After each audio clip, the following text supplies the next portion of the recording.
up, family? It's your girl Samantha with Black Nation News, and today I am bringing you a few topics considering what is going on in hip hop. So I have to say, I'm really excited for some of the things I've been seeing lately happening in hip hop since the death of Nipsey Hussle.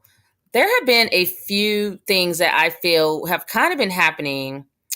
This has kind of been like a what do you call it? Like something that's been kind of in the works for a while. So uh people, of course, we know that in mainstream people are starting to become quote unquote woke, which of course that can mean several different things to several different people. Me personally, I really don't consider someone woke if they're not actually living that lifestyle of quote unquote wokeness. So I feel like if you're going to say you're woke, you need to be living it. Like no one really cares.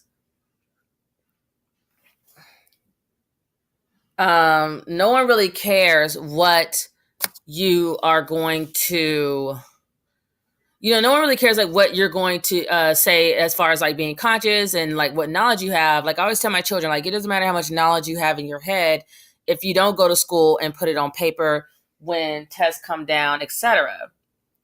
So people usually say they're woke, but they're not actually living that lifestyle.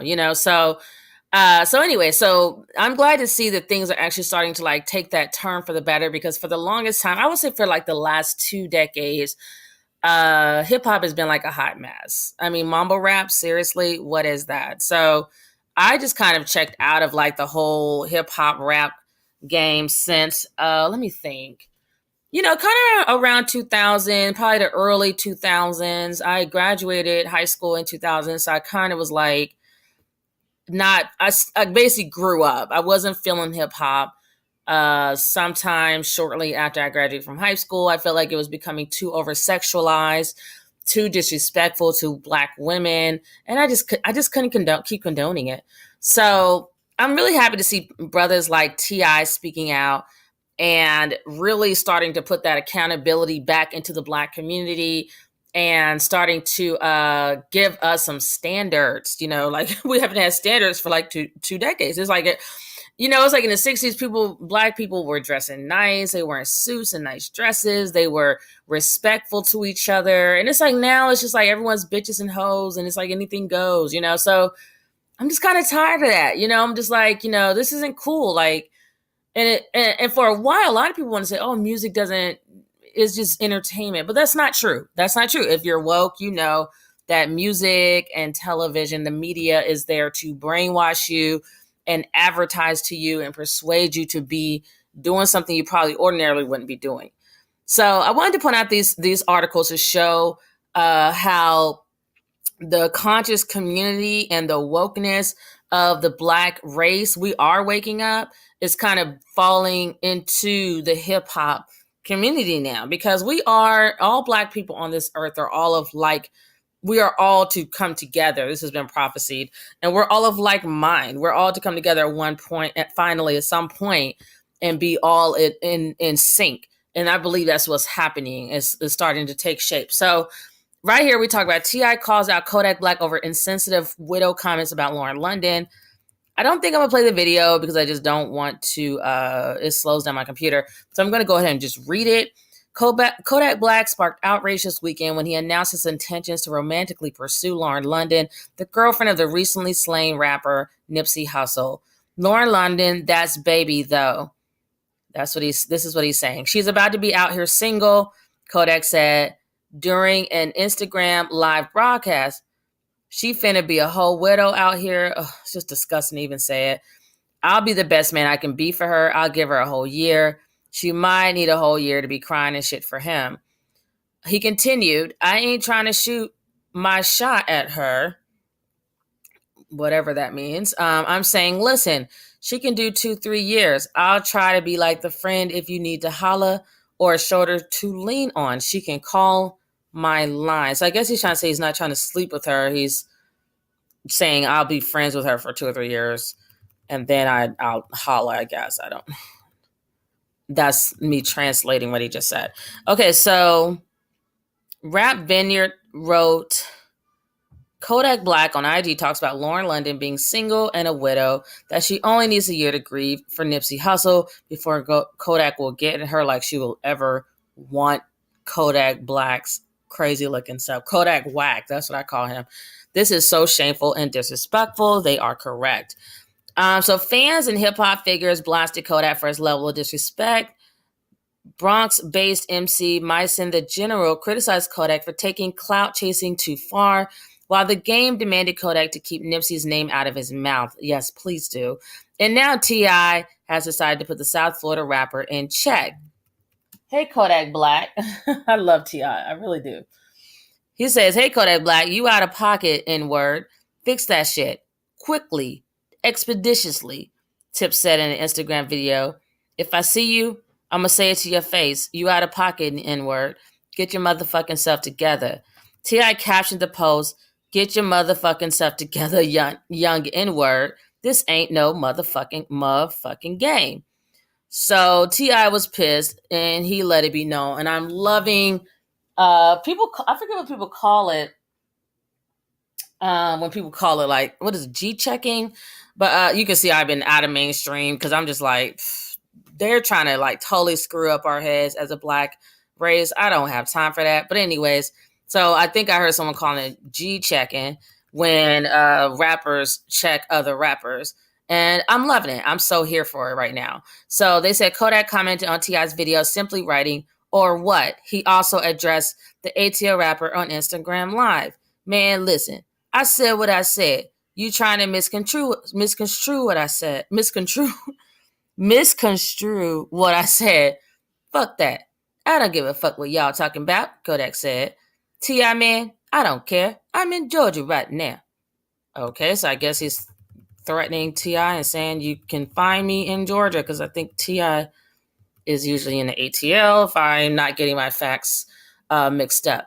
So they said Nipsey was murdered less than a week ago in the Hyde Park neighborhood of South Los Angeles. He and London had been dating since 2013 and welcomed their first child together in 2016. Shortly after Nipsey was fatally shot, London opened up about her loss via Instagram. I'm completely lost, she wrote. I've lost my best friend, my sanctuary, my protector, my soul. I'm lost without you. We are lost without you, babe. I have no words. And just reading that makes me want to cry. So their relationship reminds me a lot of my fiance and me. But anyways, so that was that. And I'm so glad that T.I. spoke out and made it clear that this disrespectful behavior coming from Black rappers is unacceptable. You know, I'm so tired of, white supremacists being more than happy to, and this includes Jews, being more than happy to give, these ignorant Black people or, a platform. And they've just been doing it for like too long. We are not those people. We come from greatness. We are highly intelligent. We are the chosen people. We are the original people. I don't have time for that. I'm sorry. Like, I can't even dumb myself down enough to tolerate the dumb shit. I'm just sorry. So I'm glad that, a lot of people have probably been thinking like this for a while. But the thing with the Black community, especially like in hip hop, it's kind of like just being in high school where people want to be cool and you want to be with the cool crowd. So you don't want to like ever like seem like a dork and like say, hey man, that's not cool. Like you saying that or whatever. Cause then people look at you like, man, you a dork, you're a nerd or whatever. Like just be cool. Like just chill. Like go with whatever, go with the flow. And some things, like, I'm actually a pretty laid back person, but some things I'm like, nah, fam, that's not going to work. That's not going to fly. So I'm so happy that T.I. and other rap guys came out and said, yo, that's not cool. Because, that sometimes like for stuff to be really taken seriously, it has to come from another man. So that's just the reality of that. So we're going to go on to Diddy calling it out, and I'll continue to talk from there because I have so many topics to cover. So I'm going to keep this video short. So this is continuing on to support the fact that hip-hop is evolving back into kind of where it was when it first started. Hip-hop used to be, for you youngins out there who probably don't know don't remember hip hop from the 80s or the 70s. Well, actually kind of was born in it. Kind of came out of the 80s era, but I think like late 70s it was kind of happening, getting created to become what it like later became in the 80s and 90s. So we have Diddy here, and he's been like going through it lately with Kim Porter, y'all. I don't even know if I want to talk about Diddy and Kim Porter, okay? Because I am so mad at this Negro for not marrying this beautiful Black woman who bare 5 children for him, gave birth to 5 beautiful babies for him. And this also kind of reminds me of my situation because I have 5 children, and Kim Porter and I both have a set of twins. She had two girls, I have 2 boys, I think they're both identical twins on top of that. But so I really kind of connected with this girl, and I was so heartbroken to hear that she died. Like, it kind of like just really resonated with me and freaked me out a little bit, honestly. Like, man, like, was she stressed because she had 5 children? And if she could be stressed out with all the money she had, what chance do I have? So it kind of like really put things in perspective for me, and it definitely made her story something that I wanted to speak on. So rest in peace, Kim Porter. Rest in power, sister. Like, we love you. And you just really represented Black women very, very well. And then you got Diddy's crazy self. Like, Diddy, no, bruh. Like, if I could meet Diddy, sorry, y'all, I would slap him because I feel like he broke her heart. I feel like he was doing too much. He knew that girl loved him, and he was just jumping from Cassie to J-Lo to whatever, and let's keep it real, y'all. Y'all know this is Black Nation News. I want to see Diddy with a beautiful Black woman, not no ambiguous nothing, not no non-Black woman. I wanted to see this brother that we have supported for decades and given him all this wealth, give that wealth to a Black woman. You're not going to marry no non-Black woman or whatever the hell he was dating. I want you to be with a Black woman and pass his wealth over to her. And for her to pass away and just basically have gone through that pain, because I know she loved him. And, sometimes, I know we all been there. You've been with somebody, you love them so much, and they just don't want to get their shit together. And you'll be at the point where you'll be like, I will be his friend just to be near him, or I will have a child with him just to keep him in my life, even if we never marry or ever really be together. And you're trying to protect yourself, so you might try to act like, well, I'm independent, I ain't worrying about him, but you really do love him. And I feel like that was how Kim Porter was. I know she loved Diddy, stupid self. And so, it was really sad to me. It was really, really sad to me that I hated the way he treated her, just from the outside looking in. Of course, I don't know their full story. I'm not a fly on the wall, and I'm not their best friend. So, but just from the outside looking in, it was humiliating. I feel like it was humiliating to have her having all these children for him. And, obviously he loved something because he kept coming back to have babies with her. So, I hate when Black men do that to women. I don't care. I know other races maybe do it. I don't give a shit about other races. It's Black Nation News. But I hate when Black men just dog Black women out. Like, the girl love you. Like, just sit your ass down. Like, what did these other girls have that Kim Porter didn't have? She was a model. Like, she was gorgeous. And she said she just had such a sweet spirit about her. So for Diddy to now be coming out on social media, cry me a river, Diddy. No one cares. You cried for 3.5 hours. So what? Like, I don't feel any sadness for him, because I'm like, you probably only feeling like 1/10 of the type of pain that you put this girl through. And even if he's feeling closer to what she probably felt when she was alive, you deserve that. Karma is a bitch, Diddy. Like, you deserve to feel that pain. Because I'm as a woman, I'm gonna tell you now. Like, I mean, these men, we love these brothers and sisters, don't we? We love our Black men, and they just take your heart, rip it out, and stomp on it, and just keep it moving like it's nothing. It's like they have like no emotions sometimes, and then when you start treating them like they don't have any emotions, they want to try to tell you, "Why we do have emotions. You're mean, or you're acting like a guy, kind of. You're like the dude in the relationship. You're so cold." And it's like, well, you're fucking cold. Like, do you have emotions or not? You got to figure it out. So let's go ahead and look at this real quick. I just wanted to say that about Diddy because I'm sorry. Like, If I had to read one more damn article or post about Diddy and his damn river of tears, I swear I'm going to lose it, Diddy. We don't care. I don't care as a woman because you didn't ride for this black woman when she was alive. Don't be trying to get some attention when she's gone. So let's go ahead and look at this real quick.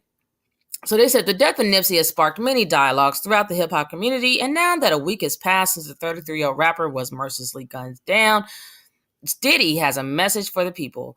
Over the weekend, the hip-hop mogul took to social media to share a history lesson and criticism of the culture, laced in with a motivational message for his people to think better, act better, and y'all, please do better.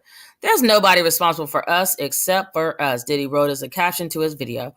It has to stop now. No more hurting and bringing down your fellow brothers and sisters. Tap into love. I hate that saying, but anyway, it sounds so white and lame. But anyways, I get what they're trying to say. Remind yourself we are kings and queens and reprogram your mind every day. We've been at war with ourselves. It stops now. I'll do my best to uplift, love, and heal my people, but the responsibility lies with you. What are you going to do? You must be responsible for yourself. So, of course, I posted this on my social media, and people were automatically like, oh, Diddy, yeah, wait till you get all your millions and then try to tell us how to act, blah, blah, blah. But, you know, it is what it is. It's better late. To me, personally, it's better late than never. We was all sleeping at some point. So I'm just happy that he's coming out and making this change, because whether we like it or not, these rappers and singers, these entertainers, black athletes, etc., they are kind of like our leaders. You know, they're someone that people look up to, they listen to. There are role models, whether parents want that for their kids or not. You know, let's be honest, they're on TV. They look like they have got that success thing down. They got the money, the beautiful homes, just the great life that we see on TV. Of course, it may not be true in real life, but, you know, kids don't know that. So as a mother of 5 black sons, I'm more than happy to see black rappers coming out and getting their stuff together so that my sons can see this and they can focus more on black excellence instead of being a black mumble rapper. So let's go ahead and say what is going on right now. And 1 second. So we have... Okay, so let me read this. In this video clip, Diddy said that usually he wakes up early in the morning with messages that he believes would be beneficial for the masses. But this is the first time he's taken the time to record himself. Today, I feel the need to kind of record this and basically say to my people, enough is enough. I'm not coming from any moral authority. I'm just coming from a black king perspective. Black man perspective, black person perspective. Enough is enough. We have acquired too much knowledge to be in the situation that we're in. We're in the situations that we're in because we let ourselves be in these situations that we're in. First of all, none of you all are alone. He continued. We came as a tribe. No, he said none of us are alone. We continue. We came as a tribe. We are a tribe. We're killing each other. We hate on each other. We get negative thoughts on each other. We don't know how to support each other. We don't care or understand the importance of economics. We don't share enough. We don't give enough. Everything I'm saying about me also. We can all do a better job, but enough is enough. So I'm hoping that, like he said, he can do, he's talking about himself also. I hope he sets that example and is one of the first to, you know, show that change, be that change he wants to be or that he wants to see. So 1 second. Trying to see if there's anything else at the bottom of this article. So then he went on to say, he's been studying a lot of civil rights documentaries. They're trying to figure out how we've gotten to this place. And let's remember, y'all, Diddy's 40, 50 years old, just starting to educate himself. So don't be that person. I'm sorry. But I mean, I don't even think that I educated myself soon enough. It took me a long time to kind of get in that place. And I know we all come to that place when we come to that place, but let's try to come to that place now. And once you educate yourself, please educate your children. So he also said he's been studying a lot of civil rights documentaries while trying to figure out how we've gotten to this place. Killing somebody, us hurting, us not treating our women like they're queens. It's really sad that the special beings that we are, we haven't tapped into love and we haven't put a stop to this. I'm going to do my best to put a stop to this.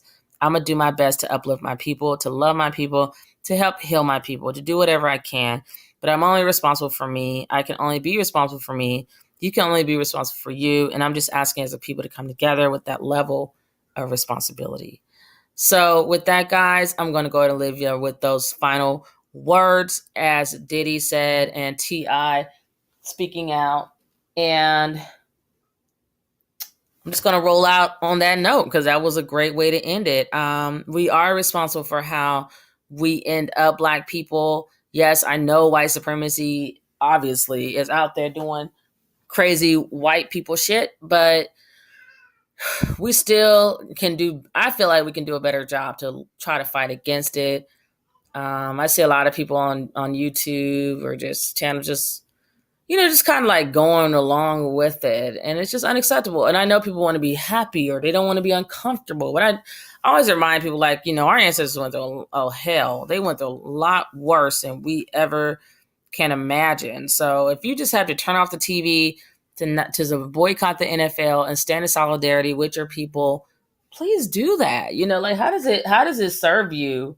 How does it help you to be watching a racist ass program where it's clear those white people that own those teams do not care about you? The white people, the white teammates, the white commercial people, no one gives a shit about you, Black people. So it's like, why are you still watching this? So that's just like an example. Of course, there's so many other things you can be doing, like stop buying Gucci and Fendi and Louis Vuitton. They're not the only name brands in the world. There's a lot of African name brands that are luxury. I'm sorry, Black people do it best. We always do it better. We just don't have that PR. And I'll say it over and over again until we get it. We just don't have that self-esteem to believe in ourselves and believe in our products and believe in our talents and believe in our worth. And I'm just like, look at us. I mean, we're basically running the world with no like real capital. Like, we have the music on lock. We've got fashion on lock. I mean, people are always looking at us for the latest style, the latest music, the latest everything. And that's culture. And we're like running that. We're just controlling all of that. And, white people basically are doing what white people do. They're making money off of our talents. So it's like, why aren't we making money off our own talents? Like Nipsey Hussle said, let's do it for the culture, change the game, own your own music labels, own your masters, own everything. So with that being said, guys, I gotta go, but another video will be coming up soon because I wanted to talk to you guys about Lauren Ingram's ass and her acting like a hot mess on Fox News, like she done lost her mind. So until I see y'all again or talk to you guys again, take care of yourselves and each other. Peace, love, and light. Bye.